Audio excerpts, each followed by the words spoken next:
retornamos. Então, desembargadora Lígia, vou repetir a pergunta. A conciliação é uma alternativa de solução extrajudicial de conflitos? O número de sucesso nas conciliações é alto?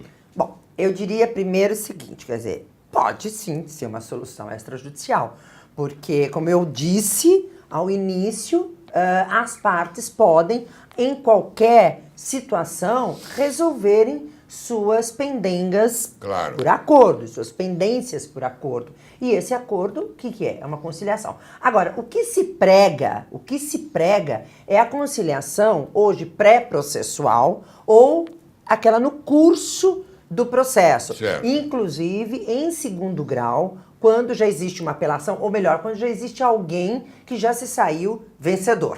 Essa é difícil, hein? Mas se consegue. Essa é muito difícil. Se Aqui consegue, no 18º andar, que nós temos a conciliação em segundo grau, você sabe disso, é muito difícil as partes se conciliarem. Nós estamos tentando. Consegue. Então, a conciliação, tanto obtida fora do processo, por isso se chama extrajudicial, fora do juízo, como em juízo, como ela obtida entre as partes, levada para homologar em juízo, é possível. No cartório, é possível. Já teve discussão, inclusive em cartórios de títulos e documentos, em que as partes fazem um negócio, um acordo, e se leva para o juiz para homologar. Então, ela é uma solução que ela pode acontecer, não importa o local. O que importa é que no futuro, ou melhor, no momento seguinte, é um futuro muito próximo, ela passa a ter uma homologação, se as partes quiserem, pelo judiciário. E aí ela é uma sentença e tem o peso de um título judicial, inclusive para uma execução. E é importante falar-se sobre esse meio alternativo, porque recentemente o presidente em exercício do Supremo Tribunal Federal, o ministro Ricardo Lewandowski, que, aliás, ministro também há 9 anos, porque quando eu ingressava na magistratura, ele ingressava lá no Supremo Tribunal Federal, abraçou essa ideia e está, vamos dizer, carregando essa bandeira no sentido de estimular cada vez mais a conciliação, a mediação, e arbitragem também, porque ele se refere à arbitragem, nesses meios alternativos, como uma forma da magistratura também incentivar, ou melhorar, a comunidade jurídica. Então, isso é uma questão que deve ser cultuada. As pessoas não podem olhar a conciliação como um acerto, desculpa a expressão, doutor Laurélio, fique à vontade, negociata. Que é a sua casa. Tem gente que acha que o fato do advogado, o seu advogado, e conversar com o outro advogado da outra parte, eles estão em conluio com... Não é isso. Não é nada disso. É um dever que se impõe na discussão de qualquer litígio. Então, essa questão, eu acredito que a partir, inclusive, não só a partir de agora, mas agora como um marco, pensando na presidência do Supremo Tribunal Federal, vai se estender mais ainda. E nesse ponto, é um sucesso, claro que é um sucesso. Lígia, me perdoe, eu quero agora falar Ricardo Lewandowski, ministro Ricardo Lewandowski. Parabéns pela iniciativa. Porque o povo, a sociedade, precisa exatamente disso, de um incentivo que venha de cima do presidente do egrégio Supremo Tribunal Federal. Parabéns, ministro. E aqui a nossa casa está à sua disposição para divulgar essa ideia maravilhosa que a desembargadora Lígia acaba de nos contar. Parabéns mais uma vez, ministro. Estamos do seu lado. Que bom. E graças a Deus, temos que ficar ao lado, né? Porque para as nossas decisões também serem harmônicas com as cortes superiores. E o sucesso na conciliação, claro que é alto. Porque claro, o senhor sabe, eu faço, não com a frequência que eu gostaria, mas vez outra eu faço no próprio gabinete. sendo relatora. Mas eu tenho uma pergunta aqui para a desembargadora. Processo e pratico a mediação, a conciliação, que, aliás, eu falo que o brasileiro ele faz uma mistura de mediação e conciliação. Ele não só intermedia, como ele promove que as partes cheguem a essa solução.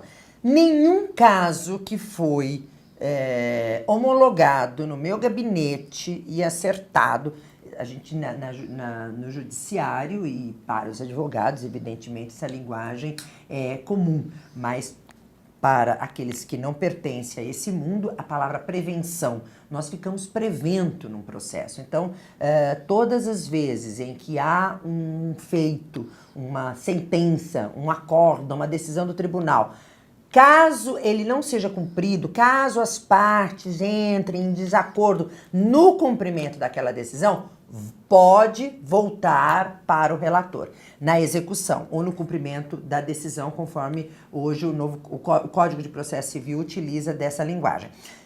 Nunca veio uma execução de acordo realizado no processo. No gabinete. O que quer significar que as partes cumpriram. Então, eu que quero... as partes resolveram mesmo. Eu quero tocar nesse assunto. Eu tenho uma pergunta aqui, já reservada à desembargadora Lígia, a respeito deste altruísmo, desta coisa maravilhosa. Eu digo altruísmo por quê? Porque o desembargador, ele pratica um ato social. Ele pratica um ato social em benefício da sociedade. E ele toma, às vezes, algumas decisões como esta, que são meritórias. Eu queria que você, por gentileza, desembargadora, falasse um pouco mais a respeito desta sua iniciativa. Não, essa iniciativa... A bem da verdade, eu acredito na conciliação. Tanto é que eu costumo dizer, desde que eu advoguei, eu sempre procurei a parte contrária, na pessoa do advogado. Evidentemente, se eu sou advogada, eu procuro o advogado, eu não posso procurar a parte.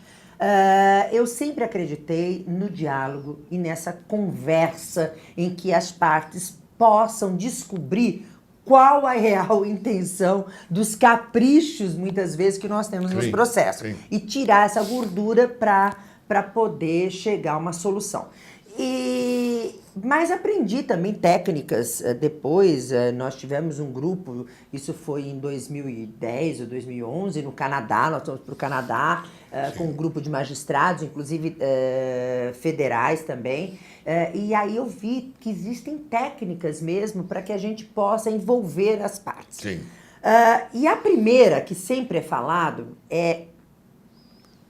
há que se despir, o sentido é esse, da qualificação jurídica. O que eu quero dizer com isso? Não se pode imprimir numa tentativa de conciliação ou numa sessão de conciliação, como nós já falamos aqui, um caráter de normas, de princípio do contraditório, devido ao processo legal. Não. É algo mais... Tem que se acreditar num processo mais tranquilo. É claro que as partes, elas não chegam tranquilas, elas chegam, inclusive, elas chegam com receio, elas olham a figura Sim. do conciliador, do magistrado, elas olham, será que eu não vou? O que vai acontecer comigo? A partir do momento que as pessoas começam a conversar com uma maneira elegante, com cortesia, a pessoa dos advogados, porque na maioria das vezes, ou melhor, todas as vezes eu faço isso. Eu ligo para o advogado, Sim. ligo para o outro advogado, chegamos a um acordo de datas, se por acaso eles realmente já confirmaram que as partes estão interessadas e elas vão participar, e eles convocam, eles vêm com as partes para o gabinete. Então, ali a conversa se opera com as partes. E depois de uma introdução em que eu particularmente tenho isso, eu brinco, eu os coloco à vontade, né? E já ouvi muitas vezes a frase, eu não imaginava que o judiciário fosse isso. E isso é muito bom. A toga continua, a autoridade continua. Inclusive, se os ânimos crescem, a gente baixa, como diz no fogão, baixa fervura. Baixa fervura. Não deixa o leite derramar. Mas é dessa maneira que as coisas acontecem, com uma tranquilidade, porque tem que ter um ambiente tranquilo e um ambiente em que a pessoa acredite realmente que ela está fazendo um bom negócio. Não é o melhor, ela está fazendo um bom negócio, é isso. Porque as pessoas encaram a conciliação, às vezes, elas se dirigem às sessões de conciliação com uma ideia negativa, né? Exatamente. Uma ideia negativa. Então, nós que somos os conciliadores, nós temos aqui transpor esse momento que é difícil e dizer a eles, não, aqui o nosso objetivo, vou aplicar o termo que você já aplicou no primeiro bloco, nós temos que pacificar a situação de vocês. Agora, até um adendo, eu vejo que no setor da conciliação, a parte faz aquela petição, né, faz uma petição dizendo que quer tentar conciliar, inclusive em segundo grau. No gabinete, eu ligo. E, assim, como se chamasse a atenção do advogado. O senhor não acha que o seu cliente poderia vir para uma conciliação? Isso. Então, é um pouco... Porque se ele não quiser, tudo bem, tá certo, mas é porque ele tem que comparecer. E no caso de empresas, evidentemente que vai comparecer um preposto, vai comparecer um representante com poderes para conciliar. Porque aquela frase, não está no meu limite... Nós ouvimos muito isso. Eu falo, olha, então não venha. Eu já falo antes, não venha de jeito nenhum. Então, e já tivemos casos de horas e também, recentemente, não conseguimos. E envolvendo pessoas até, vamos dizer assim, do meio celebridade. Mas não conseguiu, e aí a gente para. A gente para, porque a ideia não é desgastar, E veja, eu saio, converso com um, eu converso com o outro separadamente. Se eu converso com um separadamente, eu converso com o outro separadamente. Ou seja, eu procuro resguardar a oportunidade de igualdade. E até... Ou a igualdade de oportunidade. E até nesse ponto... respeitar a dignidade de cada um, porque se eles querem que se resolva através de uma decisão, será resolvido. Eu digo sempre isso, desembargadora Lígia, inclusive nas minhas palestras, nas palestras que eu faço no tribunal, recebendo alunos de faculdades, eu digo o seguinte, dos três poderes, o judiciário é o mais confiável. Aí, então, todo mundo olha para mim e eu digo, confiável, por quê? Se você ingressa com uma postulação, você provoca o judiciário para você obter uma resposta, você vai obter essa resposta, ou positiva ou negativa, mas você vai obter essa resposta. O judiciário, hoje eu falei isso numa entrevista também, que foi feita lá no meu gabinete, eu falei, olha, eu continuo dizendo isso, o judiciário é o poder mais próximo da sociedade. É verdade, é mais próximo da sociedade. O acesso, quer dizer, a porta do fórum, como a gente diz, do prédio da justiça, está aberta. Entra todo mundo, entra e vai até a sala do juiz. Há casos, nós sabemos, dos protocolos, da exigência, mas vai. Vai. E ninguém, com todo respeito, ingressa num gabinete de um parlamentar sem agendar um grande horário. Ninguém vai até o executivo, pelo menos que eu conheço, vai chegando e vai tendo uma audiência com um prefeito ou com um governador. Claro. Principalmente nas cidades grandes. Então, agora, diante nesse patamar, gostaria que você me dissesse o seguinte. Quais são as vantagens da conciliação e da mediação e as desvantagens, se existe alguma desvantagem? Você já tocou mais ou menos nisso, mas eu gostaria que você repetisse. Eu vou colocar, se o senhor me permite, do seguinte. As vantagens são todas. Ponto. Aquele que consegue conciliar, ele está em vantagem. Ele resolveu o processo, ele resolveu o litígio, a questão, ele vai ter um título, uma sentença, porque é homologado, que ele ajudou a confeccionar. Então, ele se sente comprometido com aquela solução, então a probabilidade de cumprimento é muito grande, como eu digo. Até porque é uma questão de... Até os advogados se sentem. Não se sentem bem da parte, falar, não, eu vou fazer isso, depois sai dali e não faz. É uma coisa muito delicada. Bom, a única que eu vejo com uma certa restrição, veja, restrição para implementação sem proporções, é a arbitragem.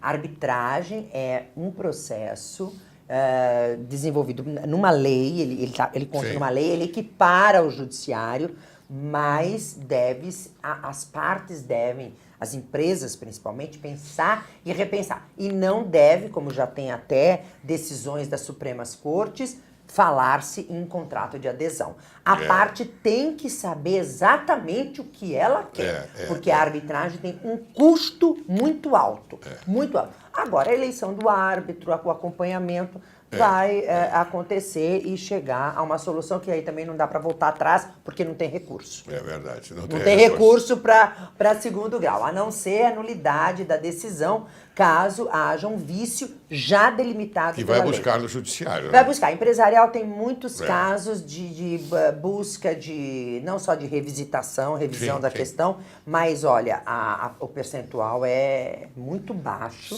porque precisa ser um vício que a lei determinou como um vício.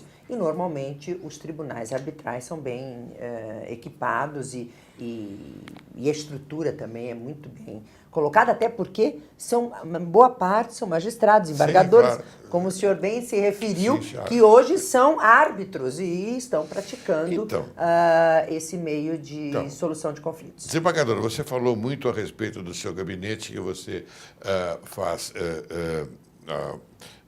conciliações. Eu gostaria de saber qual o índice do sucesso desse procedimento em seu gabinete. Então, como eu já tive caso que não deu, que foi... Eu diria assim, 90%. Que maravilha! Sim, tá. Por quê? Porque aí a diferença com o setor de conciliação é que é pensado o processo. Então, eu por razões inúmeras, às vezes até um assessor, pinça um determinado processo e, doutora Lígia, esse caso talvez fosse interessante. Vamos trabalhar para que saia uma conciliação. Vamos trabalhar, ou seja, vamos começar a ligar para os advogados, falar, vai para um, vai para outro. Então, esse preparo permite com que, no momento que essa sessão é realizada, já existe, como eu lhe disse, um comprometimento de que algo vai acontecer. Agora, conforme eu lhe disse, a última que eu fiz foram 2 horas de vai e vem, e não deu certo. E não deu ponto, acabou. Nem quero lembrar quais foram as razões, porque na medida que eu tiver que julgar, eu vou julgar o que está realmente aliás, que às vezes já estava na minha cabeça. Eu tenho muitas perguntas importantes a fazer à desembargadora, mas eu gostaria que você, por gentileza, passasse ao caríssimo telespectador. Você tem conhecimento se todos os desembargadores em segundo grau de jurisdição procedem da mesma forma?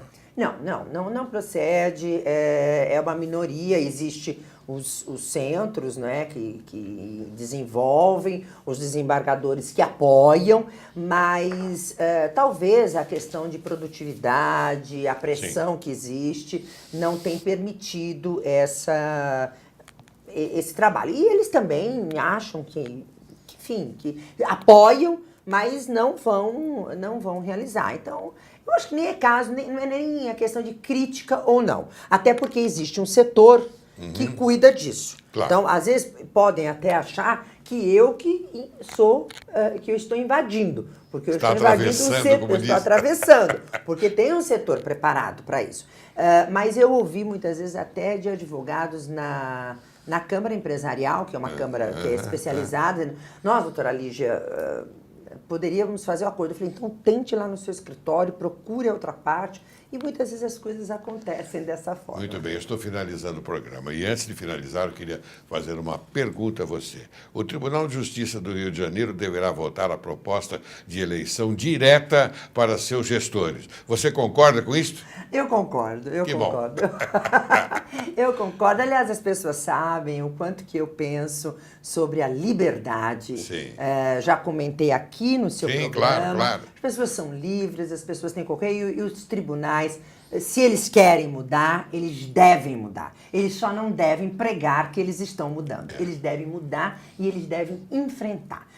O Ministério Público é um exemplo. Há um número expressivo de membros do Ministério Público e eles elegem os seus gestores. Então, eu não vejo, assim, nenhuma restrição, como aqui é falada, para que não pudesse eleger os nossos gestores. Isso dá um sentido de liberdade, né? Sim, mas vai ser difícil, viu, doutor Laurélio? Eu sei. Vai ser muito difícil. Sei que é eu difícil. não sei, eu ainda tenho alguns anos aqui no tribunal, eu não sei se eu vou ver. Mas eu quero viver, quem sabe, para aplaudir essas medidas. Desembargadora Lígia, queria que apresentasse as suas considerações finais para nós podermos encerrar esse programa, que eu devo dizer já de antemão. Adorei. Você consegue passar com uma facilidade muito grande ao telespectador, que esse é o nosso objetivo, não é? Passar essa ideia maravilhosa ao telespectador, à sociedade, enfim, que ela necessita de ouvir pessoas como você. Mas então as suas considerações finais. Muito obrigada. Eu me sinto à vontade, a gente se sente à vontade quando o anfitrião nos permite. Então, eu acho que estar à vontade aqui com um grupo de pessoas imbuídas de um objetivo que é esclarecer a sociedade, a gente tem o dever e eu procurei, na medida do possível, fazê-lo. Doutor Laurélio, eu estou, vamos dizer, aliás, ganhei esse livro do meu marido, que, aliás, eu pedi, não é nenhuma propaganda, não, mas eu adoro o Felipe Pondé, e ele escreveu agora A Era dos Ressentimentos. E ele diz que é a nossa era. E eu realmente estou convencida de que se nós tivemos e nos reportamos a Idade Média como a Era das Trevas, né? E depois vieram outras que clarearam, ele diz que nós estamos vivendo uma sociedade de mimados, de ressentidos e de covardes. Isso é dito por ele no livro. E é verdade. É verdade. E as pessoas que saem para enfrentar essa luta, elas sofrem também, elas sofrem muito. Mas não importa. O que eu acho é que, mesmo vivendo uma era, que ele é um filósofo, fez pesquisa, eu estou repetindo, eu estou parafraseando, mas que me entusiasmou exatamente em razão dessa chamada, né? E eu penso muito, não só nos meus filhos, que eu tenho 2, mas eu penso no meu neto, que será do Miguel. Né? Vai fazer 4 anos. Então, precisamos avançar. E avançar significa que nós não podemos temer mudanças. Nós temos que enfrentá-las, ajustá-las, conviver com elas, adaptando da melhor maneira possível. Porque aí a gente sabe que não se trata de um sonho. Trata-se, sim, de uma realização. E eu não quero, embora vivendo numa era, viver ressentida. Eu quero viver muito e feliz, cercada por pessoas como você. Muito obrigada. Eu agradeço muito a sua presença aqui, a generosidade com que você me trata. Você é uma pessoa que é encantadora e tenha certeza de uma coisa, o telespectador está presenciando tudo isso, não é? E você encantou hoje. Obrigada, Laurélio, muito obrigada. Muito obrigado.